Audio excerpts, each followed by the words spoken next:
The throne room of the Kethari Empire was carved from obsidian and lined with pulsating veins of bioluminescent stone.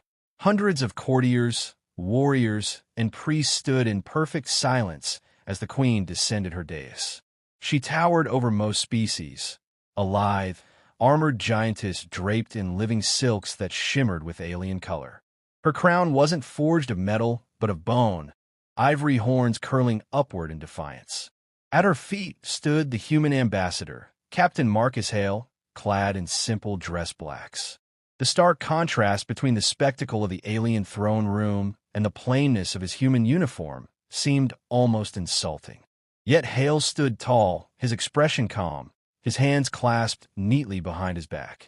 The queen's voice resonated through the chamber like a chime of war drums. "You rejected my daughter."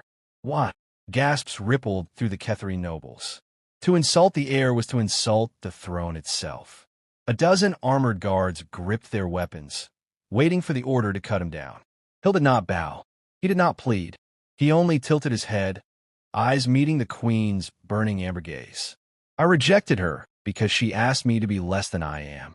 Murmurs swept the chamber, angry, scandalized, confused. The queen's claws tightened around the staff in her hand. "You dare suggest my daughter, heir of 1,000 sons, is unworthy of you?" she demanded, her voice like a blade. Hale's jaw tightened, but his voice was steady. "No, I suggest that she wanted a husband who would kneel. And humans don't kneel to survive. We kneel only for love, for choice, not for chains of power." For the first time, silence didn't just fill the hall, it weighed on it. Even the living lights in the stone seemed to dim, as if listening. The princess, Lyra, rose from her seat beside the throne. She was breathtaking, sleek obsidian scales across her shoulders, eyes like molten copper, wings folded tightly behind her. She had once approached Hale in secret, offering a throne beside hers if he would bind himself to her people's ways. He had refused. Now her voice cracked as she hissed. "You would have had everything. Our fleets, our empire, me. And you said no." "What?" Hale turned, meeting her furious, glittering gaze. "Because, princess, when you offered me power, you demanded I abandon what makes me human. You wanted a weapon to wield, not a partner.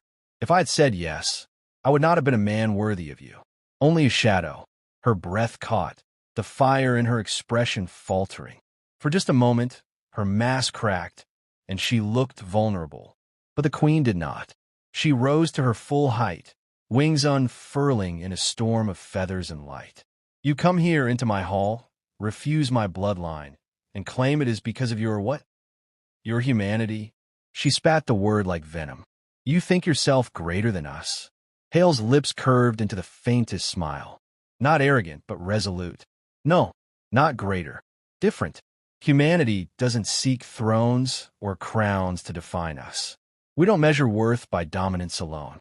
We measure it by choice, by standing even when the universe tells us to kneel." The hall erupted in chaos. Some nobles jeered, others whispered in alarm, and a few, just a few, watched him with awe. The queen's fury shook the air. She raised her staff, power crackling along its edge. "You insult my house. You insult my empire." Hale stepped forward, unarmed, unarmored, utterly mortal among titans. His voice cut through the uproar with clarity sharper than steel. "I insult nothing. I honor your daughter more by refusing her offer than by betraying myself. Because if she ever chooses a human, it should be one who stands as her equal, not as her tool." The queen froze. The throne room froze. And then, slowly, impossibly, the queen's lips curved. Not in mirth, not in cruelty, something else. Something rare. "You would rather die than bend." "Yes," Hale said simply.